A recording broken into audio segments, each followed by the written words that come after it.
경기도 외곽, 한적한 산자락에 자리한 경운저택은 대한민국에서 가장 영향력 있는 재벌가 중 하나인 강민재 회장의 자택이었다. 건물 전체는 전통 한옥과 현대식 저택의 조화를 이루며 외부에는 조용한 대나무 숲이 둘러싸여 있었다. 경운 그룹 창립 50주년과 강 회장의 70번째 생일을 기념하는 연회가 열리는 오늘 밤, 저택은 유난히 화려했다. 삼성, 한화, CJ 등 대기업의 회장들부터 정치권의 유력 인사, 유명 연예인들까지 줄줄이 초청장을 받고 저택에 모여들었다. 수백 명의 하객들로 가득한 정원은 고급 샴페인과 고급스러운 조명으로 장식되어 있었고 클래식 음악이 은은히 흐르고 있었다. 그 와중에 사람들의 눈에 잘 띄지 않는 한 소년이 분주히 움직이고 있었다. 그 소년의 이름은 준서였다. 15세의 고아인 그는 몇 개월 전 경운저택의 주방보조로 일하게 되었다. 본래는 서울 시내의 한 보육원에서 지내던 준서는 어느 날 이 저택의 가사 도우미 중 한 명에게 발탁되어 이곳에서 머물며 일을 배우게 된 것이다. 작고 마른 체구에 항상 고개를 숙이고 다니는 그는 눈에 띄지 않기 위해 최대한 조용히 움직였다. 하지만 그의 눈빛은 누구보다 예리했고 주어진 일은 항상 성실히 해냈다. 저택의 다른 직원들 사이에서도 조용하지만 똑똑한 아이로 알려져 있었다. 이날 저녁, 준서는 주방에서 메인 테이블로 나갈 샴페인과 와인을 옮기는 임무를 맡았다. 그는 웨이터가 되기엔 나이가 어리지만 손이 빠르고 신중했기에 주요 음료 서빙을 준비하는 역할을 맡았다. 행사 시작 30분 전, 그는 와인 저장고에서 고급 와인을 꺼내다가 우연히 메인홀 옆에 접대실 문이 살짝 열린 것을 보았다. 본능적으로 고개를 돌린 그 순간, 그는 그 방 안에서 일어나는 장면을 목격하게 된다. 그 방 안에는 강 회장의 장남, 강현우가 서 있었다. 그는 경운그룹의 후계자로 잘생기고 똑똑하며 매사에 침착한 인물로 알려져 있다. 하지만 그날 밤, 그의 행동은 평소와는 사뭇 달랐다. 준서는 문틈 사이로 강현우가 와인잔 중 하나의 조그만 병에서 뭔가 액체를 떨어뜨리는 모습을 보았다. 손놀림은 매우 익숙했고 그의 얼굴에는 긴장감조차 없었다. 이후 그는 병을 조심스럽게 옷 속에 숨긴 후 와인잔을 트레이에 올려놓고 방을 나갔다. 순간 준서의 손이 떨리기 시작했다. 그는 자신이 본 것이 무엇을 의미하는지 명확히 알 수는 없었지만 그것이 정상적인 행동이 아니라는 사실은 본능적으로 느꼈다. 과거 보육원에서 겪었던 일들, 뉴스에서 들었던 사건들, 이 모든 기억들이 그의 머릿속을 스쳐갔다. 그 와인잔은 강 회장님께 가는 건가? 준서는 얼른 주방으로 돌아왔지만 마음이 혼란스러웠다. 그는 자신이 본 것이 착각일 수 있다는 생각도 했지만 뚜렷하게 기억나는 손동작과 병의 모습은 지워지지 않았다. 말해야 할까?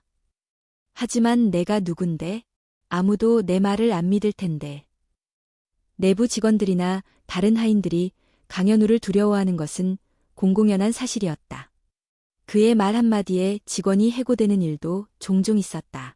그런 사람을 상대로 하찮은 주방 보조가 감히 의심을 제기한다는 건 말도 안 되는 일이었다.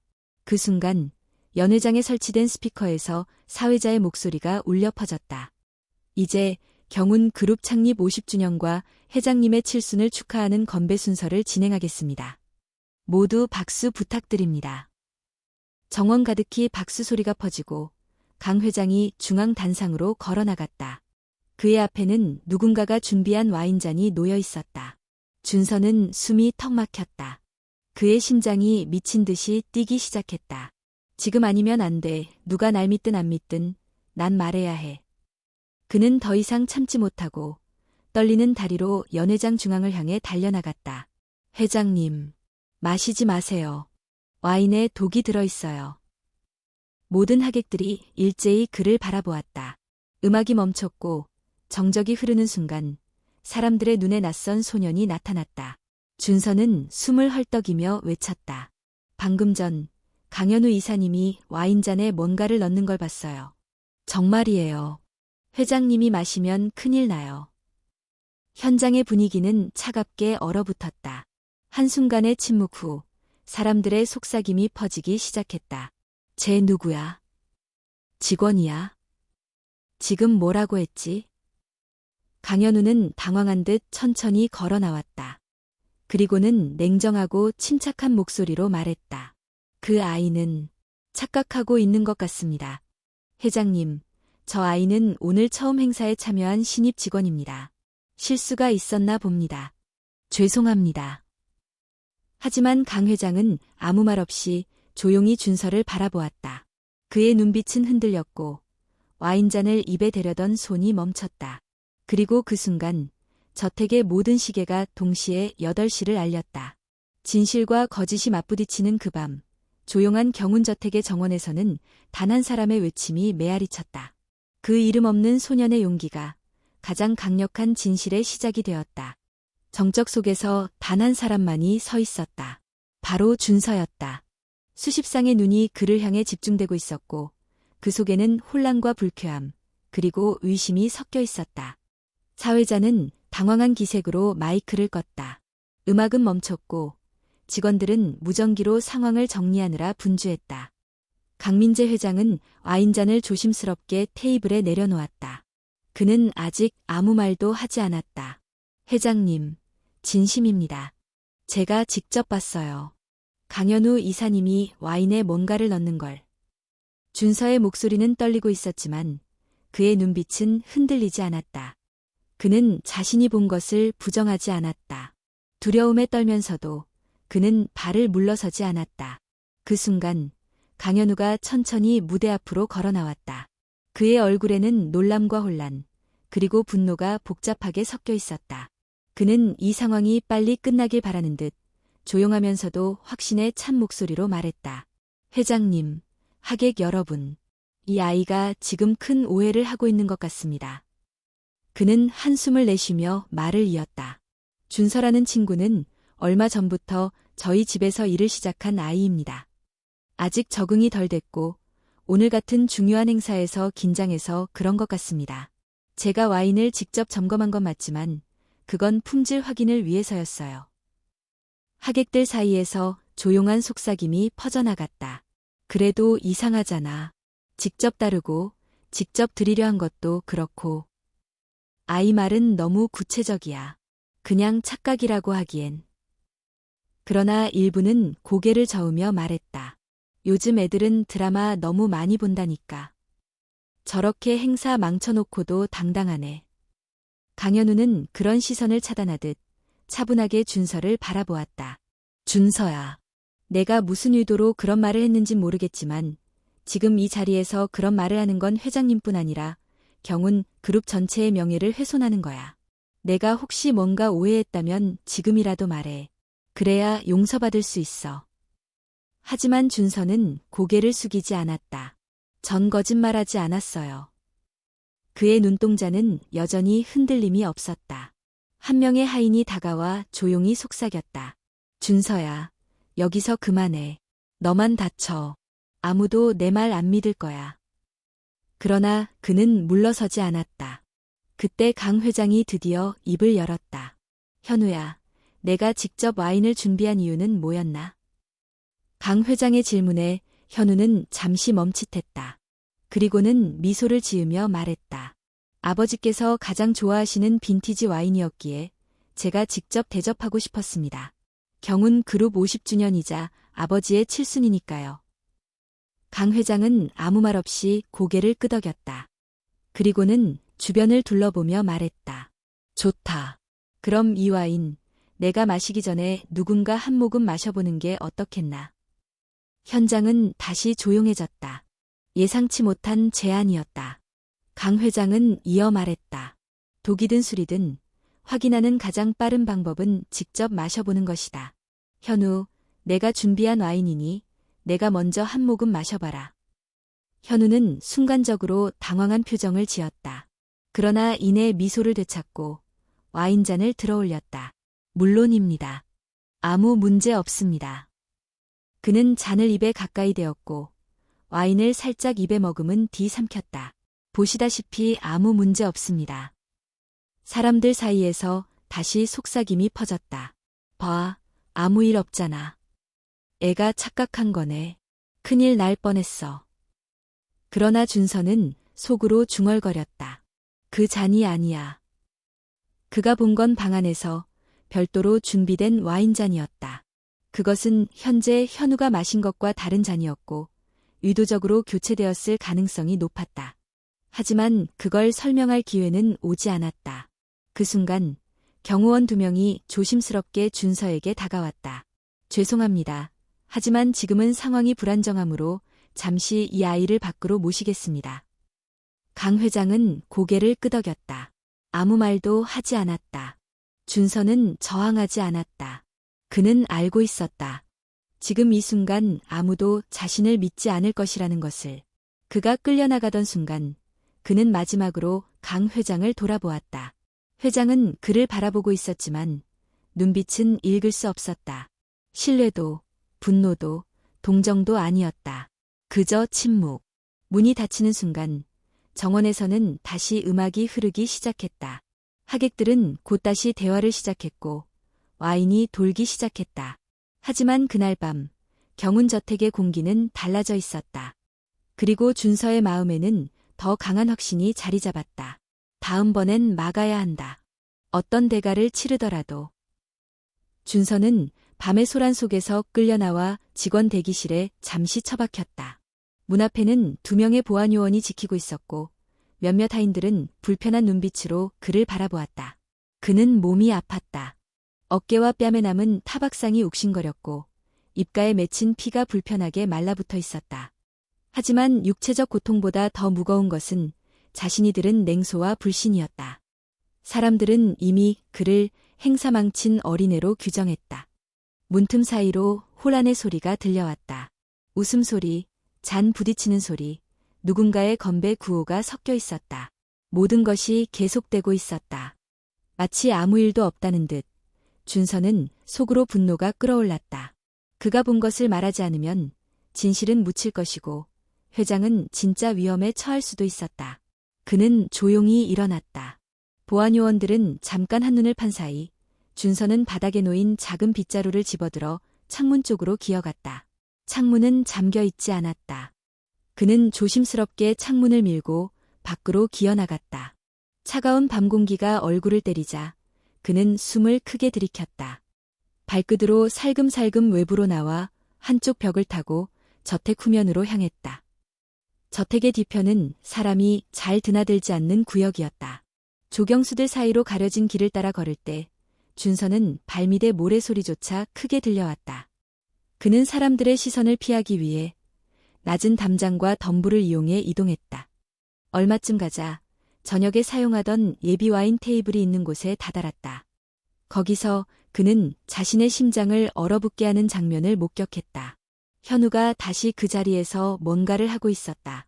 이번에는 더욱 조심스러워 보였다.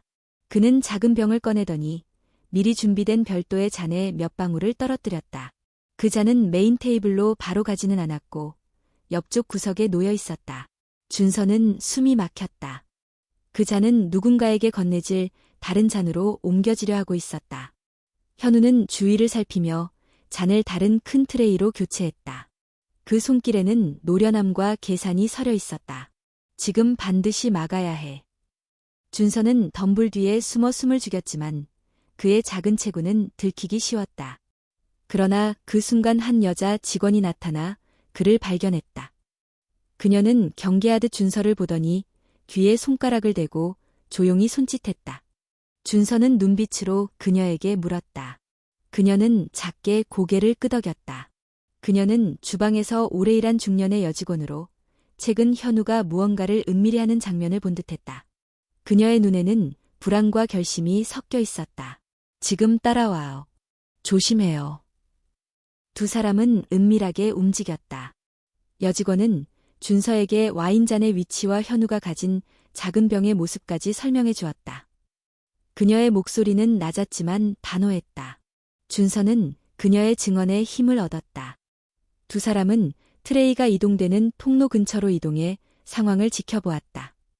그러나 운이 계속 받쳐주지는 않았다. 현우의 측근으로 보이는 남자가 불쑥 나타나 2 사람을 향해 걸어왔다. 여직원은 놀란 표정으로 움찔했지만 오히려 냉정을 되찾았다. 그녀는 재빨리 뒷걸음치며 준서를 당겼다. 그 순간 측근의 시선이 그쪽으로 향했고 높은 음성으로 물었다. 거기서 뭐 하는 거야? 이쪽은 직원만 다닐 수 있는 구역이다. 준서는 머릿속에서 1000개의 말이 쏟아져 나왔지만 단 한마디로 응수했다. 그게 저는 와인을 가져오라는 지시를. 그의 목소리는 떨렸다. 측근은 불신의 눈길을 보냈다. 그는 준서를 성가시게 여겼고 여직원이 괜찮습니다. 라고 얼버무리자 그들은 두 사람을 트레이가 있는 쪽으로 데려가 감시를 시작했다. 상황은 점점 악화되었다. 현우는 그 모습을 보고는 미간을 좁혔다. 그는 즉시 트레이를 되돌리며 대담하게 행동했다. 의자에 앉아있던 하객 중 한 명을 호출해 더 먼 곳으로 대화를 유도했고 그 사이 누군가 트레이에 놓인 잔들을 교체했다. 교체는 순식간에 이루어졌다. 정교한 손길로 원래 잔은 다른 잔과 바뀌었고 문제의 잔은 폐기물 쪽으로 옮겨졌다. 여직원은 이를 보며 입술을 깨물었다. 그녀는 분명히 봤다. 그러나 증거는 사라지고 있었다. 당장 보고하겠습니다. 측근이 명령조로 말했다. 두 사람은 무력하게 그 말을 들었다. 준서는 분노와 무력감의 소용돌이를 느꼈다. 그는 자신의 앞에서 증거가 조작되는 것을 막지 못했다.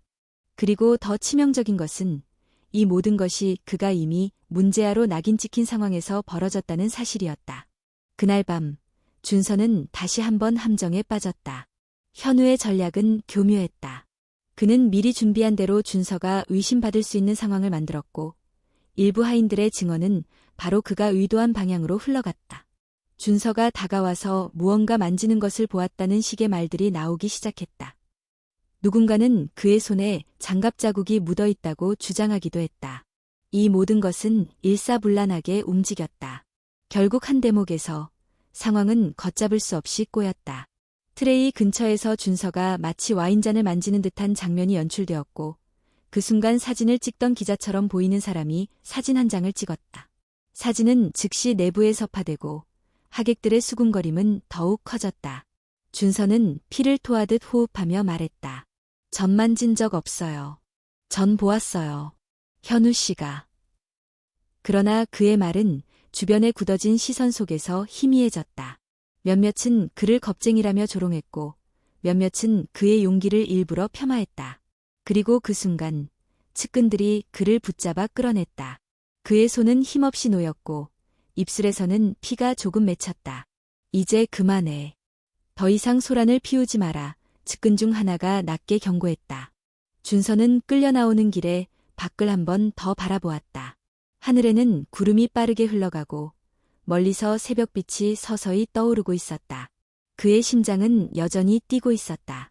그는 이대로 물러서지 않을 것이다. 증거는 사라질 수 있지만 사람의 기억은 완전히 지워지지 않는 법이다. 그는 속으로 다짐했다. 언젠가 반드시 모든 것을 드러내겠다. 어쩌면 대가를 치러야 할지도 모른다. 하지만 그 대가를 치르는 것이 회장님은 구하는 길이라면 난 할 것이다. 그날 밤 경운저택의 벽들 사이로 또 다른 긴장이 스며들었다. 명예와 권력의 그림자 속에서 진실을 좇는 한 소년의 결심은 더욱 굳어졌다. 경운저택의 새벽은 차가웠다.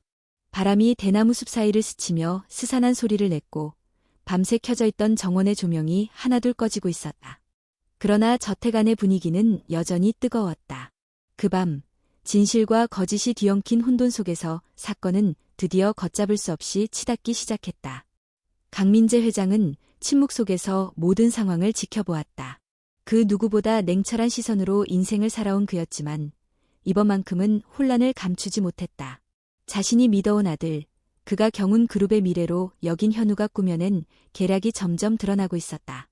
하지만 결정적인 증거는 여전히 없었다. 와인잔은 이미 폐기되었고 관련된 직원들은 입을 다물고 있었다. 준서와 중년 여성 직원의 증언만으로는 그를 기소하거나 공개적으로 비난하기 어려운 상황이었다. 그때 저택 안을 떠돌던 한 명의 하인이 회장의 집무실 앞으로 조심스레 다가왔다. 그는 손에 작은 디지털 캠코더를 들고 있었다.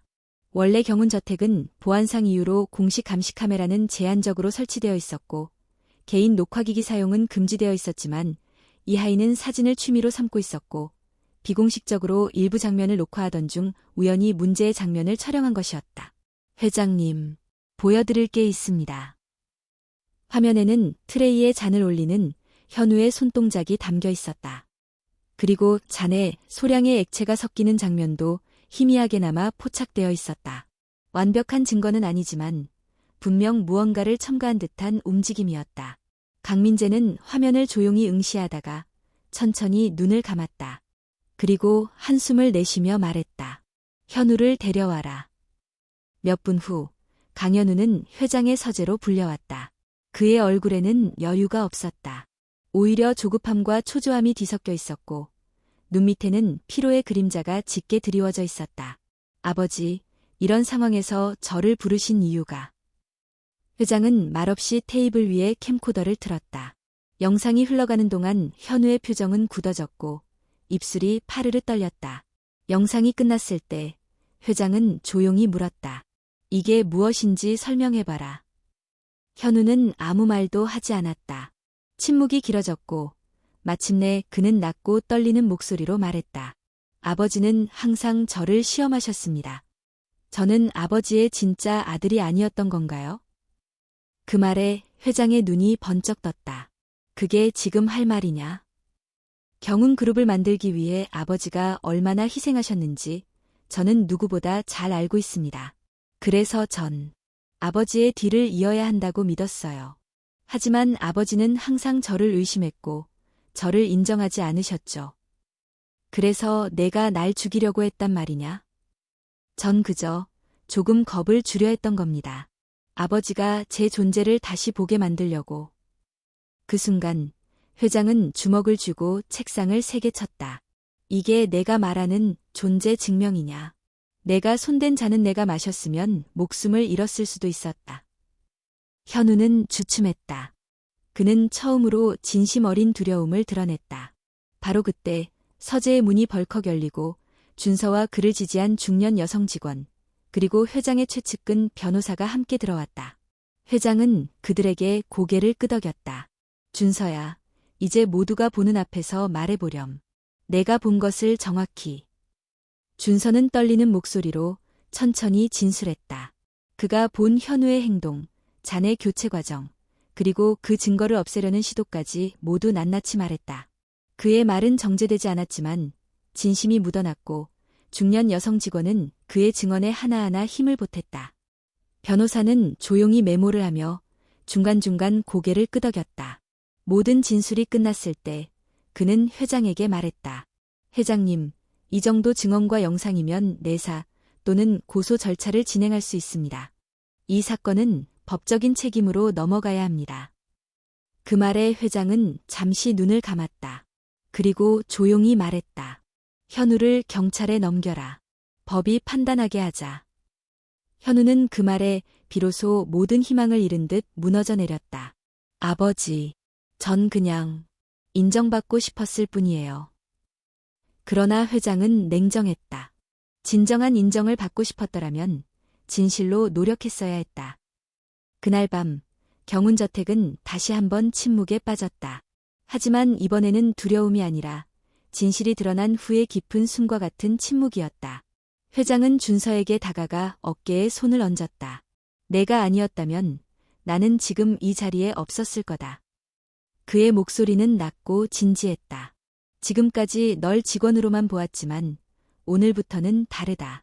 너는 내게 진실을 가르쳐준 아이야. 내가 너를 지킬 차례다. 준서는 말없이 고개를 숙였다. 눈물이 두보를 타고 흘러내렸다.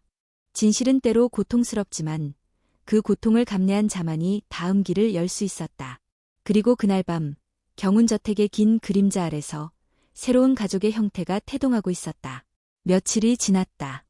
강현우는 경찰 조사를 위해 구속되었고 경운그룹은 침묵 속에서 내부 정리를 진행하고 있었다. 언론은 즉시 사건을 보도하기 시작했으며 재벌가의 후계자, 아버지 독살 시도, 침묵 속의 용기, 한 소년의 외침이 목숨을 구했다 등의 헤드라인이 포털 사이트를 장악했다. 하지만 강민재 회장은 언론 앞에 서지 않았다. 그는 기자회견도 열지 않았고 사건에 대해 일절 언급하지 않았다. 다만 회사 내부와 직원들에게 단 한 문장만 전달했다. 진실은 시간이 증명할 것이다. 나는 더는 침묵하지 않겠다. 준서는 사건 이후 별채의 작은 방에서 조용히 지냈다. 회장은 그에게 충분한 휴식과 보호를 제공했으며 외부의 관심으로부터 그를 철저히 지켜주었다. 식사도 방으로 따로 전달되었고 경호원 한 명이 항상 주변을 지켰다. 하지만 준서는 평온할 수 없었다. 마음속에 남은 긴장과 책임감은 쉽게 사라지지 않았다. 그는 자신이 선택한 행동이 옳았다는 확신이 있었지만 동시에 한 가족이 무너졌다는 사실에 복잡한 감정을 느꼈다. 어느 날 해가 막 떠오르던 새벽, 회장은 직접 준서의 방을 찾았다. 검은색 정장을 입고 있었지만 그 눈빛은 전에 없이 부드러웠다. 산책 좀 할래? 준서는 조용히 고개를 끄덕였다. 두 사람은 저택 뒷마당의 대나무 숲길을 따라 걷기 시작했다. 바람이 살짝 불며 대나무 잎이 흔들리고 새벽 햇살이 은은하게 비쳐왔다. 한참을 걸은 뒤 회장이 입을 열었다. 나는 내 아들을 잃었다. 하지만 동시에 너를 얻었다. 준서는 발걸음을 멈췄다. 회장은 계속 말했다. 내가 이 집에 들어온 날 나는 너를 단순히 불쌍한 아이로 여겼다. 내 손이 빠르고 조용해서 일을 잘하겠다고 생각했지. 하지만 지금 나는 안다. 내가 이 집 누구보다도 용기 있고 올곧은 사람이라는 걸. 준서는 말없이 회장을 바라보았다. 그 눈빛 속에는 어릴 적 한 번도 받아보지 못한 따뜻함이 있었다. 그리고 그 순간 그는 두 손을 모아 조심스럽게 물었다. 저는 앞으로 어떻게 되나요? 회장은 잠시 생각하더니 천천히 입을 열었다. 나는 너에게 선택권을 주고 싶다. 이 집에서 계속 지낼 수도 있고 내가 너를 입양해 내 법적 아들로 만들 수도 있다. 아니면 너의 삶을 다시 찾도록 지원해 줄 수도 있다. 내가 어떤 선택을 하든 나는 너를 지지할 것이다. 준서는 말이 없었다. 생각이 많았다. 그리고 마침내 작지만 확실한 목소리로 대답했다. 저는 배움을 얻고 싶어요. 앞으로는 진짜 제 이름으로 살고 싶어요. 누군가의 그림자나 목격자가 아니라 제 삶을 만들고 싶어요. 회장은 미소 지었다. 좋다. 그럼 널 학교에 보내주마. 원하는 공부를 할 수 있도록. 그리고 내 이름도 내가 새로 정해라. 더 이상 누구의 소속도 아닌 너만의 이름으로. 그날 이후 준서의 삶은 완전히 바뀌었다. 그는 정식 입양 절차를 거쳐 강준서, 강시성을 이어받음 라는 이름으로 등록되었다.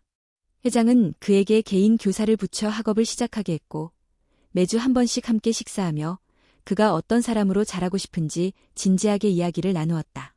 준서는 처음으로 누군가의 기대가 아닌 자신의 선택에 따라 움직였다.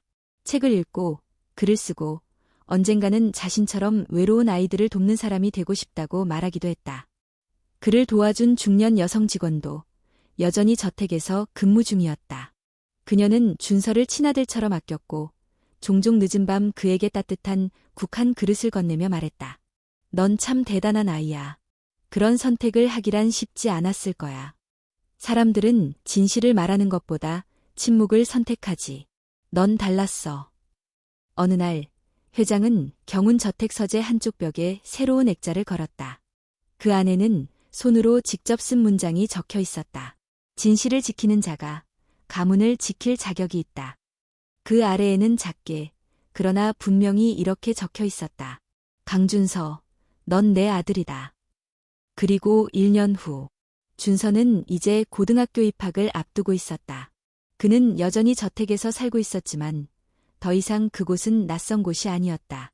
하인들은 그를 존중했고 회장은 그를 진심으로 사랑했다. 그는 매일 새벽 예전처럼 대나무 숲길을 산책하며 스스로에게 약속했다. 두려워하지 말자.